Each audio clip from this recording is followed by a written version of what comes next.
Hi everyone, my name is Viraj और आज हम लोग नेक्स्ट टॉपिक पे बढ़ रहे हैं जो कि है इलेक्ट्रोस्टैटिक फोर्स इन मीडियम। इससे पहले हम लोगों ने क्या क्या पढ़ लिया है। बेसिकली हमने चार्ज का इंट्रोडक्शन देखा था, प्रॉपर्टीज़ देखी थी, फिर मेथड्स ऑफ चार्जिंग पढ़े थे और फिर कूलम्स लॉ का इंट्रोडक्टरी डिस्कशन किया था कि कूलम्स लॉ की क्या क्या कंडीशंस हैं। पॉइंट चार्ज, रेस्ट चार्ज होना चाहिए, पॉइंट चार्ज होना चाहिए और इसके साथ साथ हमने ये भी देखा था कि वो वैक्यूम के लिए वैलिड होता है।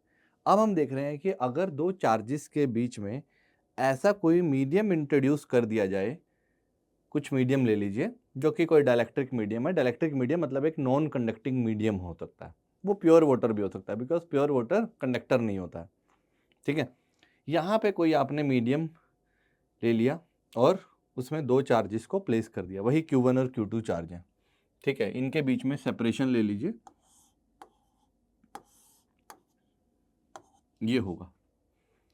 अब इस केस में क्या होगा, जो नेट फोर्स है इसके ऊपर जो नेट फोर्स लगेगी, नेट इलेक्ट्रिक फोर्स वो चेंज हो जाएगी। वो कितनी हो जाएगी इस बार? बेसिकली ये जो कोई डाइलेक्ट्रिक मीडियम है, इस we call it dielectric medium, okay, जिसका परमिटिविटी दिया हुआ है, मीडियम का परमिटिविटी है एप्सिलॉन एम, वो गिवन है, वो इवन है। एप्सिलॉन एम होता क्या है? पिछले क्लासेस में हमने देखा है कि epsilon M by epsilon naught वो क्या होता है? डाइलेक्ट्रिक कांस्टेंट के बराबर होता है। तो एप्सिलॉन एम होता क्या है? ये बेसिकली के टाइम्स एप्सिलॉन नॉट होता है। ये हमको गिवन है, this is given to us. ठीक है, यानी कि ये वैल्यू मुझे पता है। ठीक है, अब आपसे पूछा जा रहा है कि इस मीडियम में नेट इलेक्ट्रिक फोर्स क्या होगी, इस चार्ज पे कितनी फोर्स लगेगी या इस चार्ज पे कितनी फोर्स लगेगी। तो वो देखो, या तो अट्रैक्टिव होगी या रिपल्सिव होगी, वो तो हमें पता ही है डायरेक्शन तो। बट उसका जो मैग्नीट्यूड होगा वो कितना होगा मीडियम में? 1/4 पाई एप्सिलॉन ऑफ मीडियम आ जाएगा यहाँ पर, बस एप्सिलॉन ऑफ मीडियम और K Q1 magnitude Q2 magnitude upon separation square, right. अगर मैं यहाँ पर एप्सिलॉन एम की वैल्यू भी पुट कर दूं तो what did you get? 1/4 pi के times epsilon naught. What is K? K क्या है? ये dielectric constant. What is this K? This is called dielectric constant, जो कि पिछली क्लास में हमने डिफाइन भी किया था। ये हमेशा 1 से बड़ा होता है और मिनिमम 1 के बराबर हो सकता है। 1/4 पाई एप्सिलॉन नॉट, ये Q1 magnitude into Q2 magnitude upon R square. तो जो फोर्स आएगी मीडियम में, अगर आप मीडियम में फोर्स को देखोगे तो वो वैल्यू देखिए कितनी आएगी। Force in medium is equal to 1/k times of जो वैक्यूम का फोर्स है। देखो बाकी तो क्या बचेगा? 1/4 पाई एप्सिलॉन नॉट, आपके पास बचेगा Q1 Q2 upon R square, वो मैग्नीट्यूड ही है। तो बेसिकली फोर्स क्या हो जाएगी? फोर्स जो आपका कूलम फोर्स था उसका ओरिजिनल फोर्स का 1/k टाइम्स हो जाएगी। अगर ये ओरिजिनल फोर्स था, ठीक है, इसको एफ नॉट लिख देते हैं, एफ नॉट ओरिजिनल वैक्यूम में जो फोर्स था उसका 1/k टाइम्स हो जाएगी। ठीक है, तो फोर्स बिकम्स 1/k टाइम्स। तो अगर आप लिखना चाहते हैं तो you will write force in medium is equal to F naught by K. That means force becomes in medium you can write force becomes 1/k times of original, 1/k times of force in vacuum, 1/k times of force in vacuums, force in vacuum। जो vacuum में जो force था उसका 1/k times हो गया। तो force बढ़ी या कम हुई? देखो k क्या होता है? k जो है ऑलवेज ग्रेटर देन 1 है, ऑलवेज ग्रेटर देन 1। तो डिनोमिनेटर हमेशा 1 से बड़ा है। ठीक है, आपका डिनोमिनेटर 1 से बड़ा है तो यू विल से जो फोर्स मीडियम में होगा, फोर्स मीडियम में होगा वो हमेशा लेस देन होगा force in vacuum, right. Vacuum में जो फोर्स लगेगी उससे हमेशा कम हो जाएगा। तो that means in in medium force reduces, in medium electric force reduces, और वो भी कौन सा, net electric force, net electric force reduces, वो कम हो जाएगी। और कितना हो जाएगी, 1/k टाइम्स हो जाएगी। एक तो वो रिड्यूस करेगी और एक वो 1/k टाइम होगी। कितना फैक्टर होगा, 1/k, और ओवरऑल वो रिड्यूस करेगी। ये दो बातें हमें यहाँ से पता चलती हैं। अब रीज़न क्या होता है, रीज़न क्या होता है, अगर आप रीज़न देखना चाहते हैं तो ऐसा क्या कर दिया मीडियम के इंट्रोडक्शन ने कि यहाँ पर फोर्स रिड्यूस हो गई। देखो ये मीडियम है, तो मीडियम गेट्स पोलराइज्ड, जो ये मीडियम है, ये मीडियम है, ये क्या हो जाता है, ये पोलराइज्ड हो जाता है। मीडियम गेट्स पोलराइज्ड, पोलराइज्ड मतलब, पोलराइज्ड मतलब उसके पॉजिटिव चार्ज और नेगेटिव चार्ज सेपरेट हो जाते हैं। मतलब यहाँ पर भी चार्जेस अपीयर हो जाएंगे, ऐसा एक डाइपोल बन जाएगा यहाँ पर, एक यहाँ पर बन जाएगा, समथिंग लाइक दिस। फिर ये भी इस पे फोर्स लगाने लगेंगे, ये भी इस पे फोर्स लगाने लगेंगे, ये चार्ज भी फोर्स लगाएगा, ये लगाएगा, ये भी लगाएगा। तो ये जो फोर्स लिखी है ना मैंने मीडियम पे यहाँ पर, ये सिर्फ Q1 का फोर्स नहीं है, ये सारे Q1 प्लस मीडियम का फोर्स है। दिस फोर्स, ये जो Fm लिखा है मैंने, due to Q1 and medium charges, ठीक है। तो मीडियम के जो चार्जेस होंगे उन सब का मिला करके है ये वैल्यू, ठीक है। तो ओवरऑल इफेक्ट 1/k टाइम्स आ रहा है। तो force reduces because of molecules of the dielectric medium gets polarised and overall effect it seems like 1/k times of F vacuum. इन दोनों की फोर्स तो अभी भी उतनी ही है। अगर कोई पूछे इसने Q1 ने Q2 पे कितनी फोर्स लगाई, तो यू विल से सर अभी भी फोर्स उतनी ही लगेगी। कूलम फोर्स तो वैक्यूम के लिए डिफाइन था ना, ये तो मीडियम के पोलराइज होने से ओवरऑल नेट फोर्स कितना हो चुका है, इसलिए मैंने यहाँ पहले ही ये नेट फोर्स लिखा है। Electric force due to Q1 नहीं लिखा, electric force due to Q1 plus जो मीडियम है उसमें जो चार्जेस आए पोलराइज हुए। क्यों पोलराइज होंगे, क्योंकि ये पॉजिटिव चार्ज या नेगेटिव चार्ज होगा। अगर ये पॉजिटिव हुआ तो नेगेटिव, मीडियम के नेगेटिव को अपनी तरफ खींचेगा, तो मीडियम में भी मॉलिक्यूल्स आ जाएंगे। अगर ये नॉन पोलर मॉलिक्यूल भी हुआ तो भी ये पोलराइज्ड हो जाएगा, ठीक है। और अगर पहले से ही पोलराइज्ड हुआ तो और उसका पोलराइजेशन का एक्सटेंट बढ़ जाएगा, ठीक है। पोलर और non polar molecule I hope कि आपने केमिस्ट्री में भी पढ़े होंगे, ठीक है। पोलर मॉलिक्यूल वो होते हैं जिसके पॉजिटिव और नेगेटिव चार्ज सेंटर थोड़े से दूर दूर रहते हैं, जैसे वाटर एक पोलर मॉलिक्यूल होता है। बट नॉन पोलर मॉलिक्यूल भी होते हैं जैसे N2, ठीक है, जिसका नेगेटिव और पॉजिटिव चार्ज सेंटर एक जगह पर रहता है, तो उनके बीच में कोई डाइपोल नहीं बन पाता है, ठीक है। डाइपोल क्या होता है हम थोड़े आगे जाकर के इसी चैप्टर में डिटेल में पढ़ेंगे, ठीक है। हाँ, तो थोड़ा वहाँ पे पोलर और नॉन पोलर मॉलिक्यूल का थोड़ा डिस्कशन भी आएगा जब थ्योरी ऑफ डाइलेक्ट्रिक पढ़ेंगे। यहाँ तक ये समझ आया बात क्या है, इतना बात कि फोर्स रिड्यूस हो जाएगी और कितनी हो जाएगी, 1/k टाइम्स। तो बस इसको थोड़ा ध्यान रखना है। फिर हमारे पास आता है नेक्स्ट टॉपिक आता है जिसको बोलते हैं, we call it principle of superposition. Principle of superposition क्या कहता है कि देखिए, if there is some charge Q0 और उसके आजू बाजू में कुछ चार्जेस हैं, Q1, Q2, Q3 और भी हो सकते हैं, Q4, Q5, Q7, कितने भी चार्ज हो सकते हैं, मल्टीपल चार्जेस। अब इस Q0 चार्ज पर बाकी चार्जेस की वजह से कितना फोर्स लगेगा। तो आप बोलेंगे कि सर ये कुछ फोर्स लगाएगा, किधर लगाएगा, इधर की तरफ लगाएगा, अबे, यस और no. You will say sir F1 लगेगा इधर, अबे, पॉजिटिव पॉजिटिव है। ये किधर लगाएगा सर, अबे लगाएगा, उधर की तरफ लगाएगा, ये हो जाएगा आपका F2 फोर्स, ये हो जाएगा F1 वेक्टर। ये क्या करेगा F3, क्यों ये पॉजिटिव है ये नेगेटिव है, अट्रैक्ट करेगा तो इधर की तरफ लगेगा F3। फिर नेट फोर्स किधर लगेगी, नेट फोर्स किधर लगेगी, इन तीनों का वेक्टर सम। तो यही कहना चाह रहा है कि भाई जो किसी पर्टिकुलर पॉइंट चार्ज पर, एनी चार्ज पर, net electric force on acting on any given charge, any charge given charge पर due to the remaining charges is the vector sum of all the individual forces. यही कहना चाह रहा है कि जो इसके ऊपर जो नेट फोर्स लगी, यहाँ से जो नेट फोर्स का इफेक्ट आएगा F नेट, बेसिकली वो क्या आएगा, F1 vector plus F2 vector plus F3 vector. ठीक है, ये कौन सा सम करना है आपको? बेसिकली वेक्टर सम पे ध्यान देना है आपको, एल्जेब्रिक सम नहीं करना है, ये आपको ध्यान रखना रहेगा। क्लियर है? Vector sum of individual forces must be there.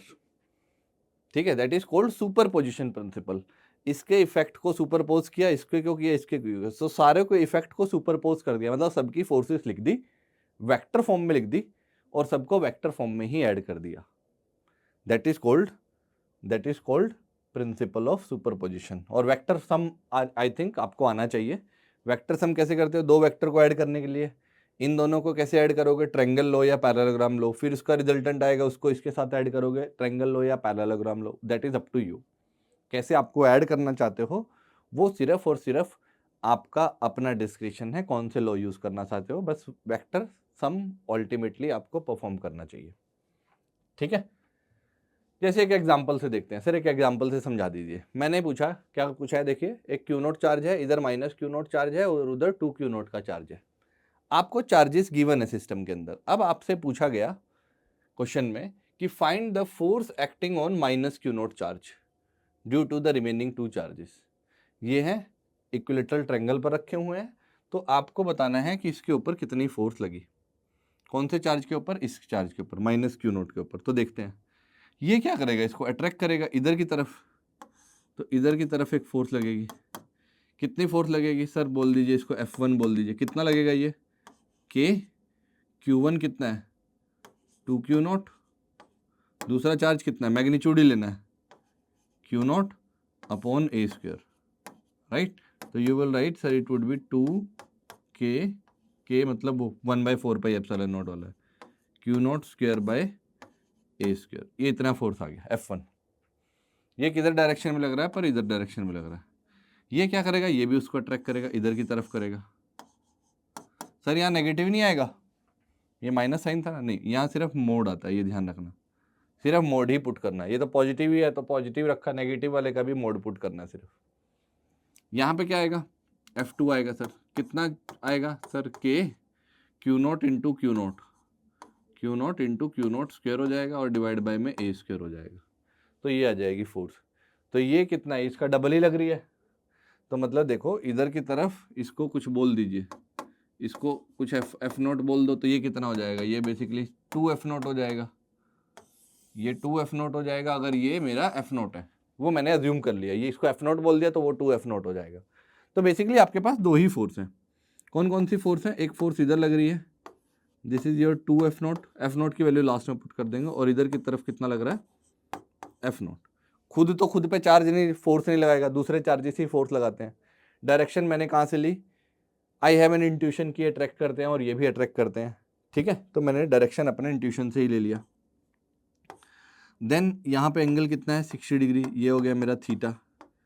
ठीक है, तो अब अगर मुझे इनका रिजल्टेंट निकालना है तो रिजल्टेंट किधर आएगा? पैरेललोग्राम लो से रिजल्टेंट ये आएगा, तो this would be the net force, this would be the net force. अब नेट फोर्स का मैग्नीट्यूड कितना आएगा, क्या बता सकते हो आप मुझे? यस सर, हम बता सकते हैं। ये कितना आएगा? Root of F1 square plus F2 square plus 2F1 F2 cos theta. ठीक है, तो you will write F naught square plus 2F naught square, 2F naught whole square, ये आप लिख सकते हो 2F naught whole square. Then you can also write plus twice of F naught into 2F naught into cos of 60 degree. Cos 60 कितना होता है? 1/2 होता है सर। कॉस 60 कितना होता है? 1/2। तो ये तो कैंसिल ही कर दीजिए कुछ इसके साथ, ये और ये तो कैंसिल ही हो गया, 1/2 है। यहाँ से कितना आएगा? अगर इसकी वैल्यू चेक करना चाहोगे तो आपको क्या मिलेगा? ध्यान से देखना, F नॉट प्लस 5 और यहाँ से कितना मिलेगा?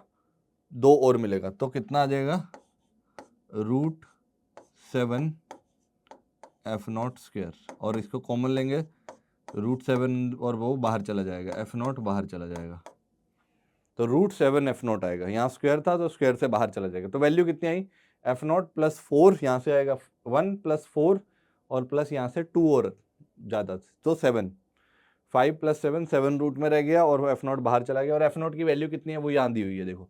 अब ये वैल्यू को पुट कर दीजिए, तो आपको सिंप्लिसिटी के लिए मैंने बस ऐसा कर दिया, नहीं तो कॉम्प्लेक्स होता।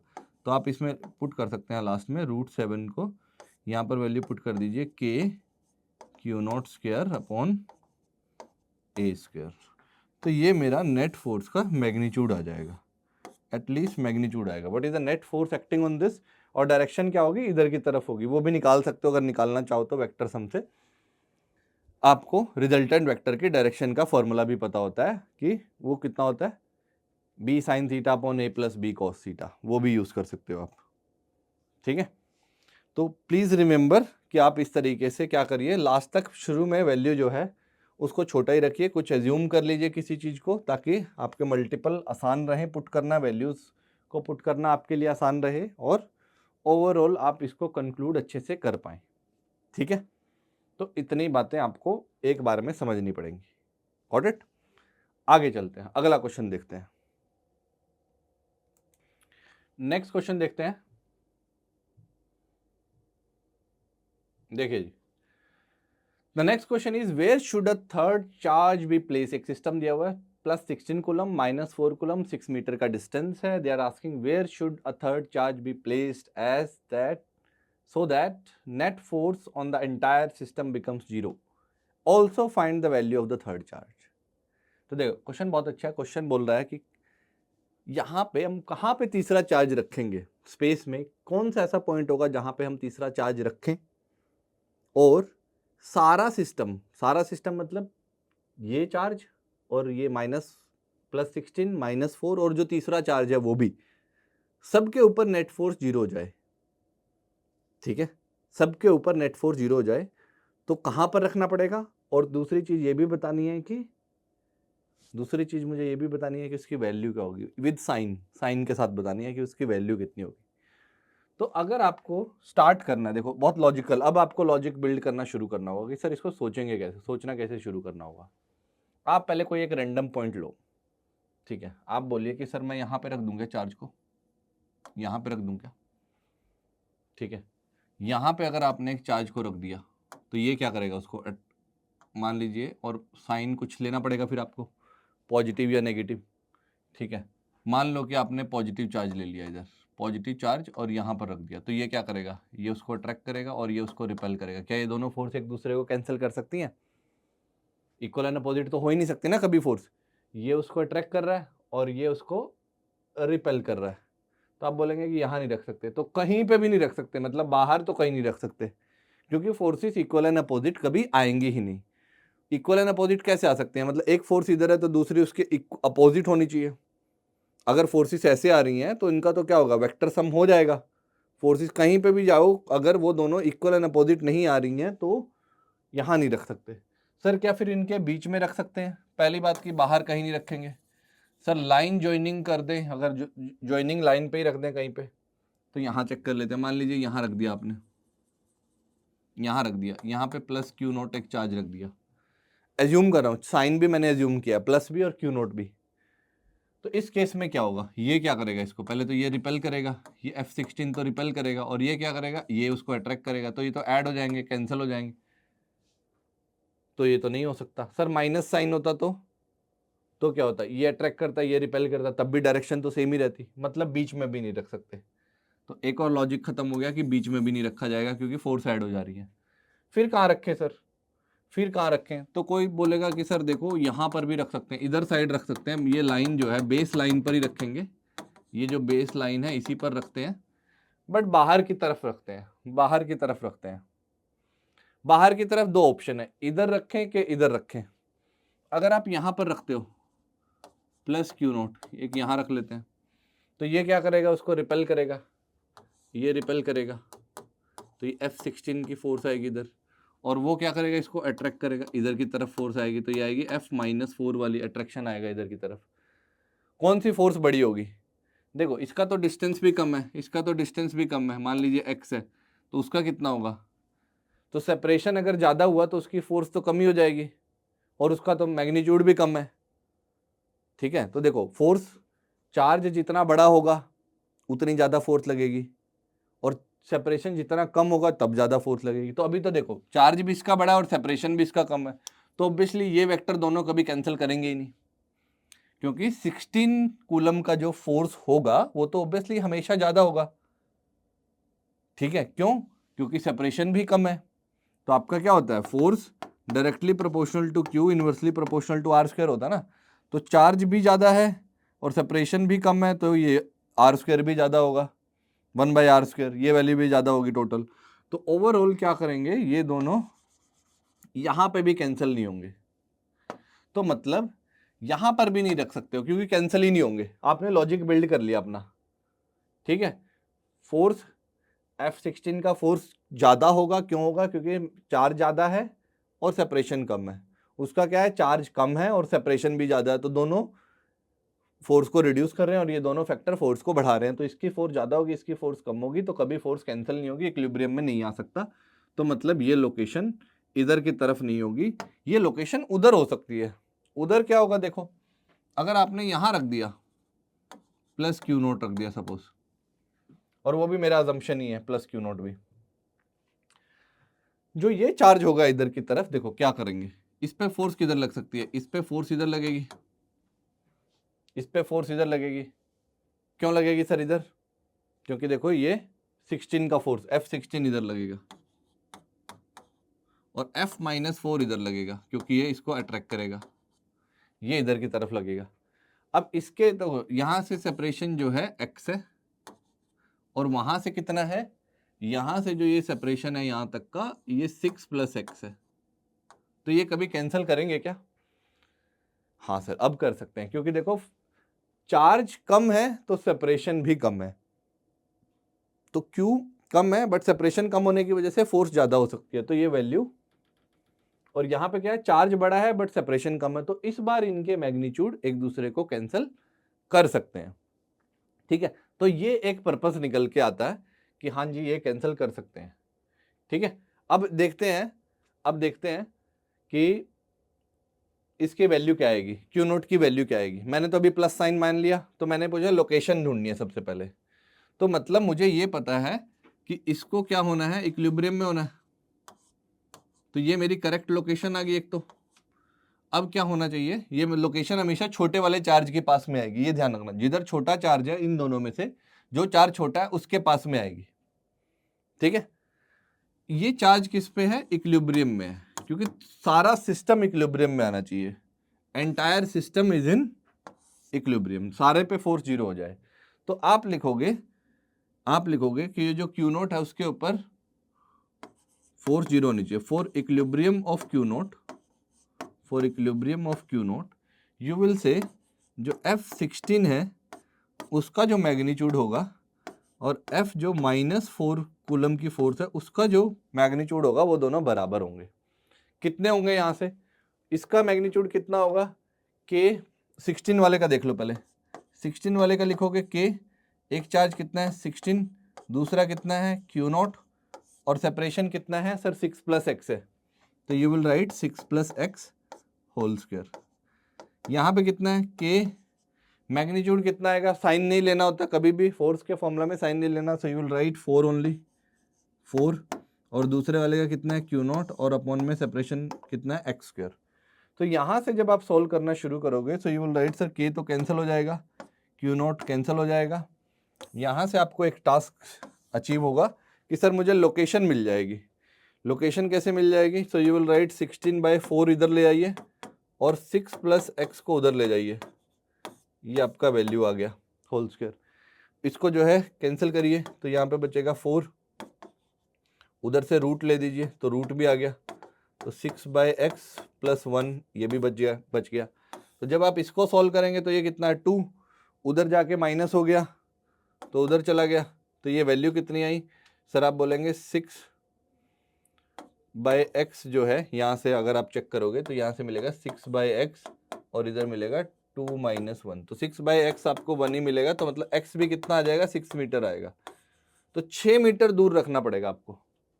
ये इंश्योरिटी हो जाएगी कि आपको 6 मीटर दूर ही रखना है उधर भी, ठीक है। कुछ और पेयर वैल्यू के अगर कोई और पेयर लेते तो अलग भी वैल्यू आ सकती थी, ऐसा कोई जरूरी नहीं है कि 6 मीटर पहले था तो 6 मीटर ही आएगा, वो डिपेंड करेगा आपने वैल्यू क्या ली थी, ठीक है। हमने यहाँ पे जो वैल्यू ली है उसके हिसाब से जो मेरा आंसर आ रहा है वो 6 मीटर ही आ रहा है। अब दूसरा क्वेश्चन आ रहा है, ये लोकेशन आ गई, where should a third charge be placed, where तो पता चल गया लोकेशन कि एक तो -4 कूलम के इधर साइड रखना है और कितना दूर रखना है, 6 मीटर पे रखना है। फिर आपको ढूंढना है इसका वैल्यू कितना होना चाहिए, इसका वैल्यू कितना होना चाहिए। तो जब वैल्यू ढूंढने जाओगे तो आप क्या करिए, अब आपको लोकेशन पता है, देखो ये हो गया आपका +16 कूलम, 6 मीटर दूर यहाँ पर हो गया -4 कूलम, और यहाँ से 6 मीटर दूर यहाँ पर हो गया एक +Q0। ठीक है, अब मुझे ये करना है, अब मुझे ये भी करना है कि जो वैल्यू होगी इसके पास +16 कूलम -4 कूलम, तो किसी इस पे तो हमने 40 करके देख ही ली, तो लोकेशन पता चल चुकी है, 6 मीटर दूर है, ये भी 6 मीटर दूर है। पहले अब मुझे साइन कंफर्म करना है कि सर वो प्लस साइन ही होगा क्या। अब देखो इसके ऊपर फोर्स कितनी होनी चाहिए, इसके ऊपर फोर्स कितनी होनी चाहिए, 0 फोर्स होनी चाहिए। हो सकती है क्या, हाँ सर हो तो सकती है। कैसे हो सकती है, ये क्या करेगा, इसको रिपेल करेगा, तो FQ0 इधर लगाएगा, और ये क्या करेगा, ये इसको इधर फोर्स लगाएगा, कितना लगाएगा इधर की तरफ, F नहीं, ये क्या करेगा, अट्रैक्ट करेगा ना इसको, नेगेटिव चार्ज है ना, ये नेगेटिव चार्ज है, तो ये इसको अट्रैक्ट करेगा, F16 इसको अट्रैक्ट करेगा, और FQ0 इसको इधर से अट्रैक्ट करेगा। ये दोनों उसको अट्रैक्ट करेंगे, तो इस पर फोर्स कैंसिल हो सकती है, हाँ हो सकती है, आराम से हो सकती है, कोई दिक्कत नहीं है यहाँ पे। तो इस पे भी फोर्स 0 होनी चाहिए। इस पे क्या करेगा, ये इसको अट्रैक्ट करेगा इधर की तरफ, F-4, और वो क्या करेगा, इसको रिपेल करेगा, कितना करेगा, FQ0, प्लस चार्ज है ना ये, तो यहाँ पे ये वाली फोर्स भी कैंसिल हो सकती है, दोनों की डायरेक्शन अपोजिट आ रही है, तो मतलब इसका साइन पॉजिटिव होना चाहिए। अगर ये नेगेटिव होता, ध्यान से देखो, अगर ये नेगेटिव होता तो यहाँ पे क्या होता है, ये तो अट्रैक्ट करता और ये भी रिपेल करता, तो इस पे फोर्स कभी 0 नहीं हो पाती, और ना ही इस पे कभी फोर्स 0 हो पाती। अगर ये चार्ज नेगेटिव हो जाए तो चार्ज का साइन भी कंफर्म हो गया कि साइन भी क्या होना पड़ेगा, पॉजिटिव ही होना पड़ेगा, दिस इज फॉर श्योर, क्योंकि फोर्सेस इक्वल एंड अपोजिट तभी आ सकते हैं। यहाँ इसको और इसको भी इक्विलिब्रियम में रखना है। अब किसी एक चार्ज का इक्विलिब्रियम ले दो, मैं लिखता हूँ इसको इक्विलिब्रियम ऑफ -4 कूलम चार्ज। अगर मैं इसको इक्विलिब्रियम में लिखना चाहता हूँ, so what you would write, तो बोलेंगे इसका मैग्नीट्यूड और इसका मैग्नीट्यूड बराबर होने चाहिए, यानी कि F16 का मैग्नीट्यूड और यहाँ पर FQ0 का मैग्नीट्यूड बराबर होना चाहिए। जब आप इन मैग्नीट्यूड्स की बात करोगे तो यू विल राइट ये फोर्स कितनी होगी Q0 की, इधर लिखोगे तो K इंटू एक मैग्नीट्यूड है 4 और दूसरा है Q0 और सेपरेशन है 6²। यहाँ पे कितना है, यहाँ पे कितना है, इन दोनों के बीच में फोर्स, सर इन दोनों के बीच में फोर्स है K इंटू एक मैग्नीट्यूड है 16, दूसरा मैग्नीट्यूड है 4 और डिवाइड बाय में वो भी कितना, सेपरेशन कितना है, वो भी कितना है 6²। So what you would write, ये आंसर आएगा। तो यहाँ से Q0 का जो मैग्नीट्यूड आ जाएगा आपके पास, ये कितना है, K कैंसिल हो गया, ये कैंसिल हो चुका है, 6 कैंसिल हो चुका है, तो बाय डिफॉल्ट आपका Q0 का जो मैग्नीट्यूड है वो कितना आ गया, 16 कूलम भी आ गया, 16 कूलम भी आ गया। तो आपको ये पता चलेगा, ओवरऑल कंक्लूजन ये किया, तो आपको लोकेशन ढूंढनी थी, लोकेशन तो मिल गई 6 मीटर, ओवरऑल क्या रखना है, तो Q0 होना कितना चाहिए, एक तो प्लस होना चाहिए और एक 16 कूलम भी होना चाहिए। ठीक है, यहाँ पे 16 है तो इधर भी 16 होना चाहिए, बट ये सिर्फ इसी सवाल के लिए आ रहा है, ये ध्यान रखिएगा, हर सवाल के लिए ऐसा नहीं है, वो पेयर पे डिपेंड करेगा। अगर मैं यहाँ 6 की जगह कुछ और वैल्यू कर दूँ, 6 की जगह कुछ और वैल्यू कर दूँ, तो ये वैल्यू बहुत सारी चेंज हो जाएंगी।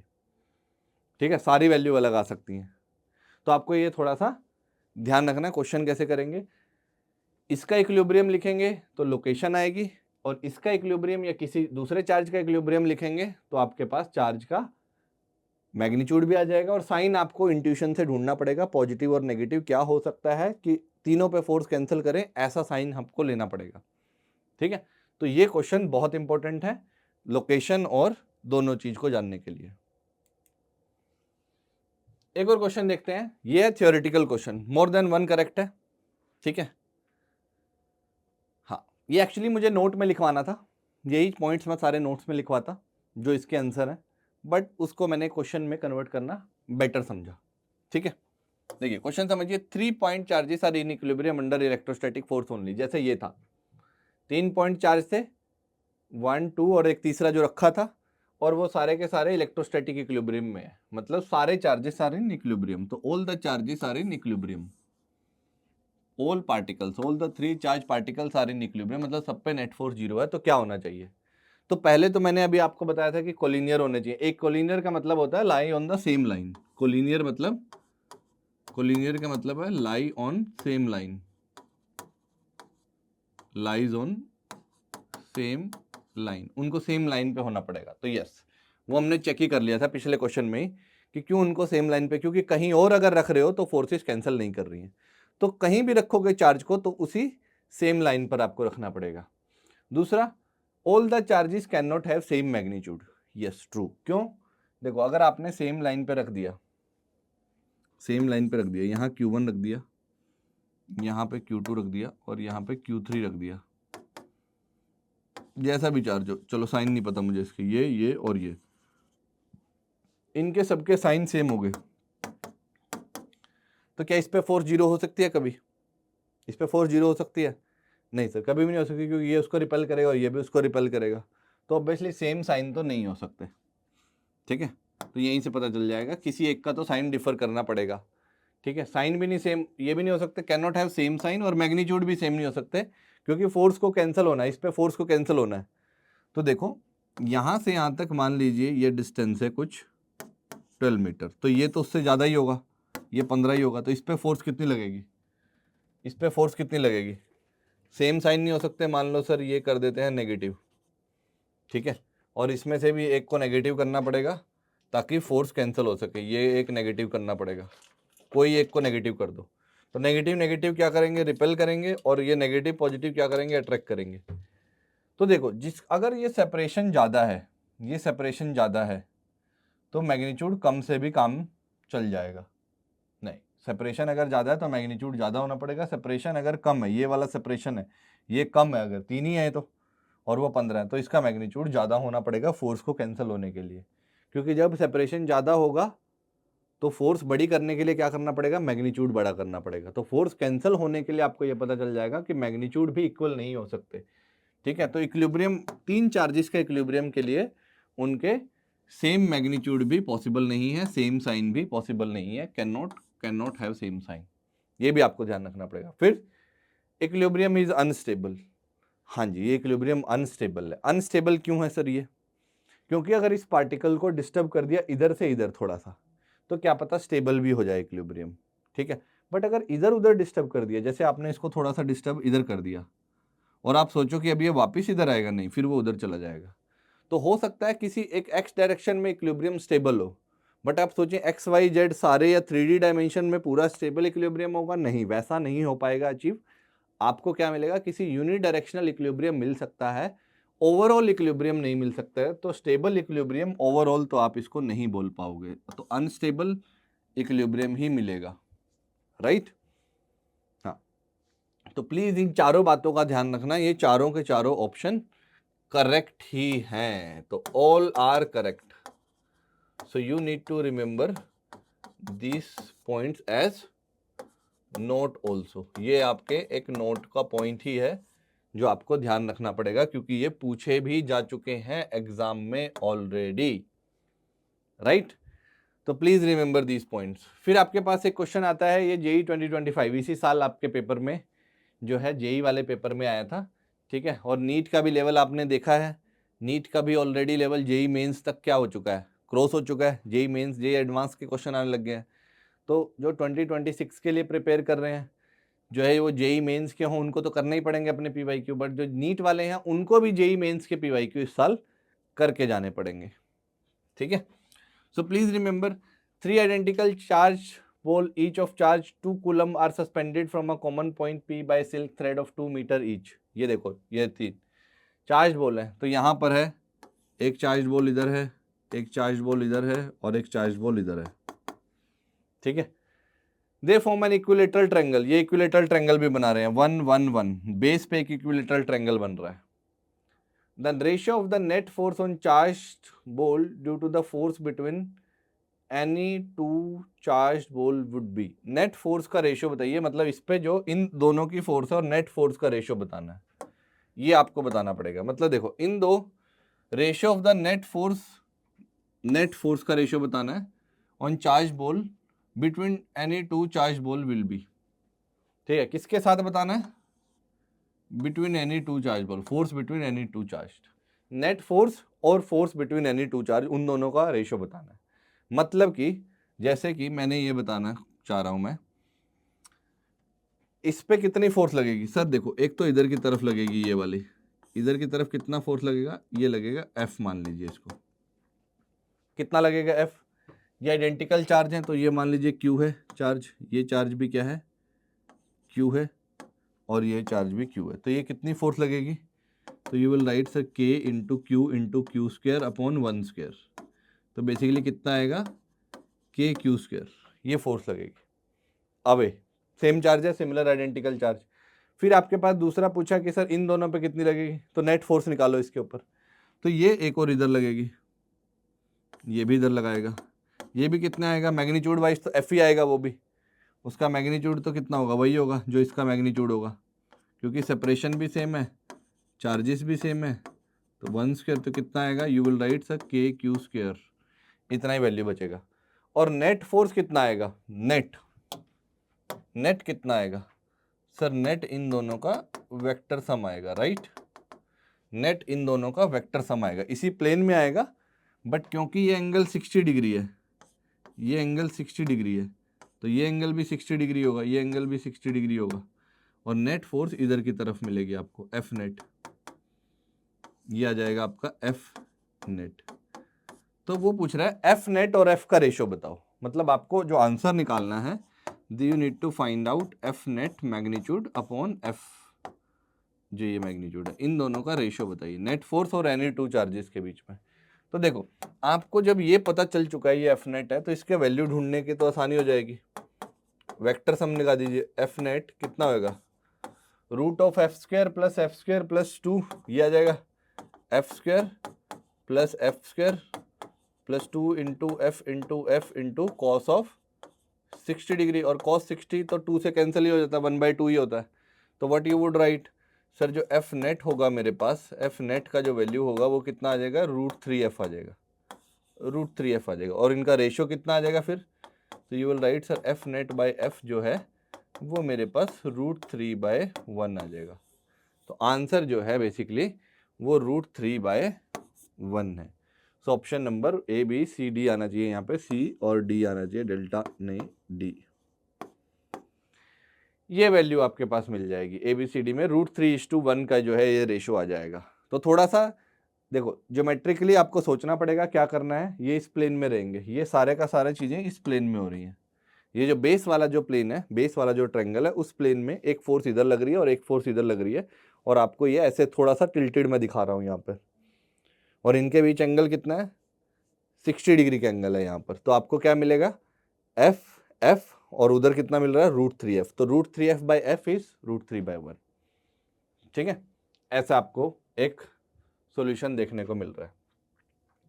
अगर आप बात करो, एक और क्वेश्चन देख लेते हैं इस पे भी, ये क्या है, a charge Q is placed at each of the 2 opposite corner of a square, charge Q ही रख दिया, Q is placed at each of the 2 opposite corner of a square and a charge Q is placed at each of the other 2 corners, small q.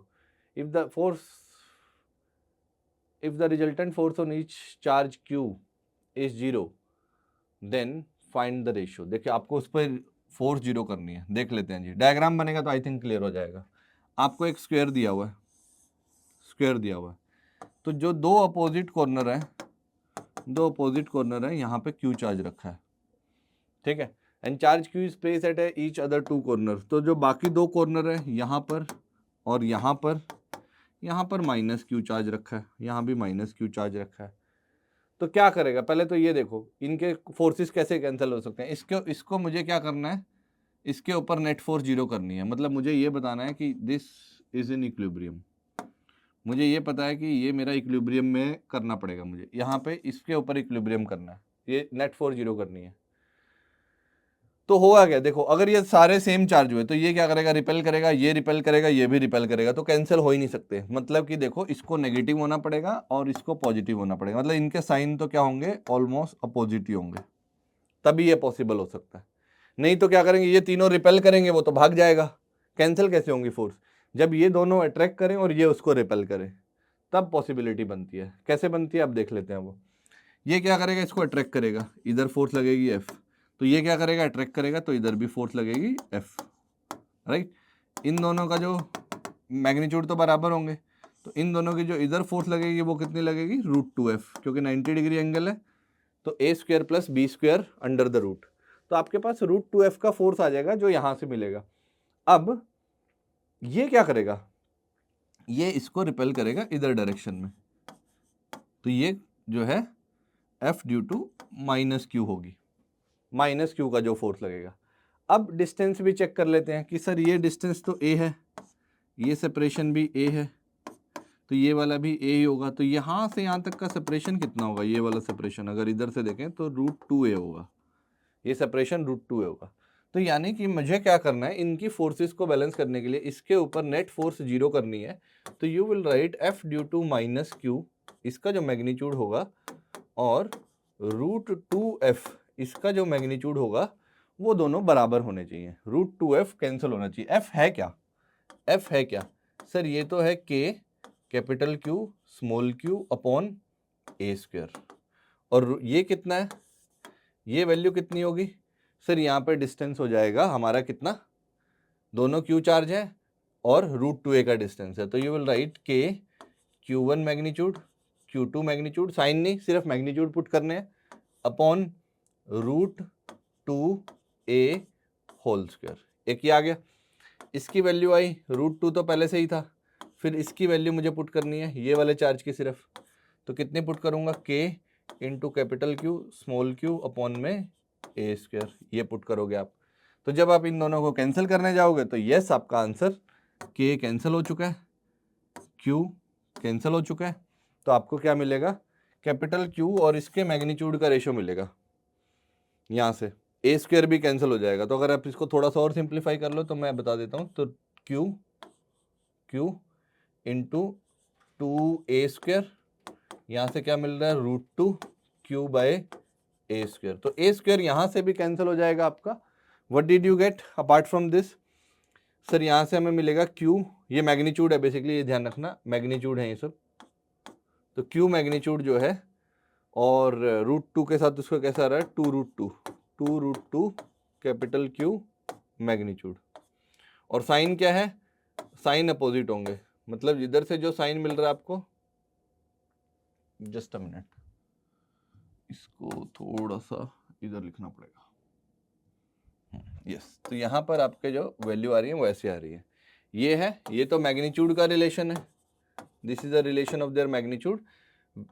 With sign अगर देखना है, with sign अगर देखना है तो obviously इनके sign opposite होंगे, तो Q जो होगा वो ये नेगेटिव होगा, अगर ये पॉजिटिव है तो ये नेगेटिव होगा, तो 2√2 + Q, नेगेटिव साइन के अपोजिट होगा, ये भी हो सकता है कि ये दोनों नेगेटिव हो और ये पॉजिटिव हो, ठीक है, अगर ये नेगेटिव हुआ तो obviously negative negative Q positive हो जाएगा, स्मॉल q, मतलब अपोजिट साइन होंगे, ये शो हो रहा है पक्का, ठीक है। तो कौन सा ऑप्शन टिक हो जाएगा आपका, यहाँ पे ये ऑप्शन भी है और यहाँ ये ऑप्शन भी है, तो अगर प्रॉपर साइन के साथ देना है, मुझे टिक करना होगा, तो I would better tick this one, ठीक है। इसको टिक नहीं करेंगे, इसको टिक करेंगे, वो भी हो सकता था, ये भी हो सकता था, वो मैग्नीट्यूड के लिए ठीक है, और ये आपका डायरेक्शन के साथ प्रॉपर बैठता है, समझ आया। तो ये रिलेशन एक हो सकता है आपका ट्रू। एक क्वेश्चन और देखते हैं, जब हम इतने क्वेश्चन देख रहे हैं तो थोड़ा और कंफर्टेबल फील करते हैं। 2 identical beads having each of mass m charge q, इनके मास m है, चार्ज q है, प्लेस्ड इन अ हेमिस्फेरिकल, ये हेमिस्फेरिकल एक प्लेटफॉर्म है, ठीक है, ऐसा पूरा हेमिस्फेरिकल रीजन में है ये पूरा, ठीक है, इधर उधर गिर नहीं सकते, मतलब पूरा कटोरा टाइप है bowl. Radius R frictionless, non conducting walls हैं, कहीं जो चार्ज जा नहीं सकता, the beads move at equilibrium, they are at a distance apart, determine the charge. देखो जी, होगा क्या, इसके ऊपर चार्ज क्यू है, आइडेंटिकल चार्जेस हैं, identical bead having mass charge Q, तो इसके ऊपर भी चार्ज क्यू है, इसके ऊपर भी चार्ज क्यू है, या तो दोनों नेगेटिव होंगे या दोनों पॉजिटिव होंगे, सिमिलर चार्ज है। तो होगा क्या, अगर सिमिलर चार्ज होंगे तो ये एक दूसरे को रिपेल करेंगे, यस सर, तो इधर की तरफ फोर्स लगेगी, इधर इलेक्ट्रिक फोर्स, और इधर भी ये उसको रिपेल करेगा, इलेक्ट्रिक फोर्स इधर भी लगेगी, ये समझ आ जाएगा सर। एक क्या लगेगा, इधर की तरफ mg लगेगा, इधर की तरफ mg लगेगा, ग्रेविटी इसको नीचे खींचने की कोशिश करेगी, ये लगेगा mg, और क्या लगेगा, और कोई फोर्स लगेगी, और कोई फोर्स लगेगी? यस सर, दोनों पे एक नॉर्मल रिएक्शन भी लगेगा। कहाँ से लगेगा? नॉर्मल रिएक्शन इधर से लगेगा क्योंकि कॉन्टैक्ट है नीचे, तो नॉर्मल रिएक्शन और इधर से नॉर्मल रिएक्शन, सिमेट्रिक फोर्सेस हैं, तो यहाँ से ये भी समझ आ जाएगा। अब ये इक्विलिब्रियम में है और यहाँ पे ये ध्यान देना इक्विलेटरल ट्रायंगल बन रहा है, ये कितना है? 60 डिग्री का एंगल होगा। तो अगर आप ध्यान से देखो, सिर्फ इसका इक्विलिब्रियम लिखना चाहो, सिर्फ मैं इसका इक्विलिब्रियम लिखना चाहूँ, इसको रीड्रॉ कर लीजिए।